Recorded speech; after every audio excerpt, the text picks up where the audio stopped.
Hello friends, welcome to gateway to AI. आज हम अपने GATE DS sample paper solution series के question number 7 को सॉल्व करेंगे। इस क्वेश्चन में एक फेयर कॉइन है जो कि 2 बार फ्लिप किया जाता है और ये नोन है कि एटलीस्ट एक फ्लिप में टेल ऑब्जर्व होता है, तो दोनों ही फ्लिप में टेल ऑब्जर्व होने की प्रोबेबिलिटी फाइंड करनी है। ये क्वेश्चन गेट डीए के सिलेबस के टॉपिक प्रोबेबिलिटी एंड स्टैटिस्टिक्स के सैम्पल स्पेस, इवेंट्स और इंडिपेंडेंट इवेंट से लिया गया है। इस क्वेश्चन को सॉल्व करने से पहले रिलेटेड कंसेप्ट को समझ लेते हैं।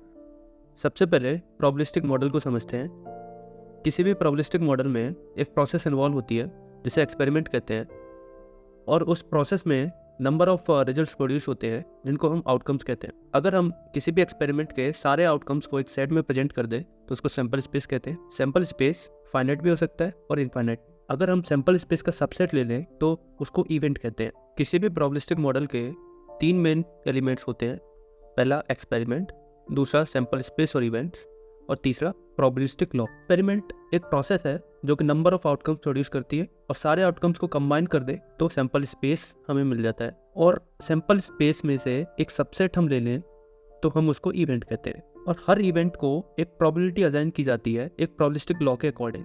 अब एक एक्सपेरिमेंट का एग्जाम्पल कंसिडर करते हैं जिसमें कि एक नंबर ऑफ प्लेयर्स 2 डाइस को रोल करने का गेम खेल रहे हैं, और एक प्लेयर को दोबारा रोल करने का मौका तभी मिलता है जब दोनों ही डाइस पे सेम वैल्यू आती है। तो ये एक इनफाइनाइट सैम्पल स्पेस का एग्जाम्पल हुआ, क्योंकि यहाँ पर नंबर ऑफ रोल्स डिफाइन नहीं है। इस एक्सपेरिमेंट में हम एक इवेंट आर कंसीडर कर सकते हैं जो कि कलेक्शन ऑफ आउटकम होगा जिसके आने के बाद प्लेयर को दोबारा रोल करने का मौका मिलता है। तो आर एक सेट होगा 1s, 2s, 3s, 4s, 5 और 6 का mutually exclusive event. Event A और बी म्यूचुअली एक्सक्लूसिव होंगे अगर इवेंट ए का कोई भी एलिमेंट इवेंट बी के एलिमेंट से मैच ना हो। इसलिए इन इवेंट को हम डिस्जॉइंट इवेंट भी कहते हैं। वेन डायग्राम में हम इसको कुछ इस तरह रिप्रेजेंट कर सकते हैं। इस डायग्राम में इवेंट ए की बाउंड्री और इवेंट बी की बाउंड्री कट नहीं हो रही, इसका मतलब ये डिस्जॉइंट इवेंट्स हैं और म्यूचुअली एक्सक्लूसिव इवेंट्स हैं। अगला इंडिपेंडेंट इवेंट। इवेंट ए और बी इंडिपेंडेंट कहलाएंगे अगर इवेंट ए के होने वाली प्रोबेबिलिटी बी के होने से अफेक्ट ना हो। अगर हमें किसी इवेंट की प्रोबेबिलिटी पे किसी दूसरे इवेंट के होने का इफेक्ट स्टडी करना है तो हम कंडीशनल प्रोबेबिलिटी का यूज करेंगे। कंडीशनल प्रोबेबिलिटी को हम probability of A bar B से रिप्रेजेंट करते हैं, और इसको हम probability of A given B read करते हैं। अगर हमें इसको मैथमेटिकली फाइंड करना है तो हम probability of A and B both together divided by probability of B को सॉल्व करेंगे। Probability of A and B both occurring को हम probability of A intersection B से भी रिप्रेजेंट कर सकते हैं। इसलिए probability of A given B होगी probability of A intersection B divide by probability of B. Conditional probability की मदद से हम इवेंट ए और बी का इंडिपेंडेंस को भी फाइंड कर सकते हैं। ए और बी इंडिपेंडेंट होंगे अगर probability of A intersection B equal हो probability of A multiplied by probability of B के, या फिर probability of A given B equal हो प्रोबेबिलिटी ऑफ ए के, या फिर probability of B given A equal हो प्रोबेबिलिटी ऑफ बी के।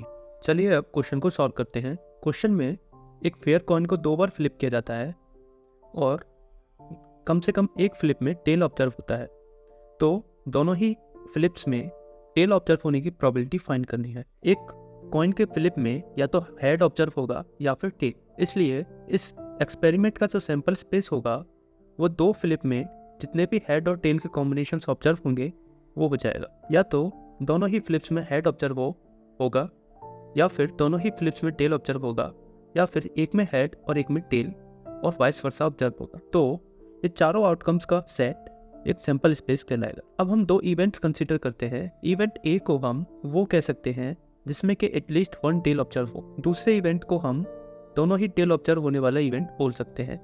तो हमको probability of B given event A find करनी है। इवेंट ए है जिसमें एटलीस्ट 1 टेल ऑब्जर्व हो, तो हमारे सैम्पल स्पेस में से 3 आउटकम्स इवेंट ए में आ जाएंगे। और इवेंट बी है जिसमें दोनों में ही टेल ऑब्जर्व हो, तो हमारे सैम्पल स्पेस का एक आउटकम इवेंट बी में आ जाएगा। Probability of B given A को हम probability of A intersection B divided by probability of A से रिप्रेजेंट कर सकते हैं। अब probability of A intersection B होगा number of elements in A intersection B divided by number of elements in sample space. इस figure से हम observe कर सकते हैं कि सिर्फ एक ही आउटकम दोनों ही इवेंट्स में कॉमन है, इसलिए number of elements A intersection B 1 हो जाएगा। इस तरह से probability of A intersection B 1/4 हो जाएगी। ठीक इसी तरह हम प्रोबेबिलिटी ऑफ ए फाइंड कर सकते हैं। ये हो जाएगा number of elements in A divided by number of elements in sample space. Figure से हम ऑब्जर्व कर सकते हैं कि टोटल 3 आउटकम्स इवेंट ए में आते हैं, इसलिए नंबर ऑफ एलिमेंट्स इन ए 3 हो जाएंगे और number of elements in sample space 4 है ऑलरेडी, तो प्रोबेबिलिटी ऑफ ए 3/4 हो जाएगी। इस तरह से हम probability of B given A को 1/4 ओवर 3/4 यानी कि 1/3 से रिप्रेजेंट कर सकते हैं और ऑप्शन बी हमारा आंसर हो जाएगा। चलिए अब इस क्वेश्चन को एक दूसरे मेथड से सॉल्व करते हैं। Probability of B given A को हम number of elements in A intersection B divided by number of elements in A से भी रिप्रेजेंट कर सकते हैं। Number of elements in A intersection B को ग्रीन कलर से दिखाया गया है जो कि 1 है, और number of elements in A को रेड कलर से दिखाया गया है जो कि 3 है। तो आंसर हमारा 1/3 और ऑप्शन बी हो जाएगा।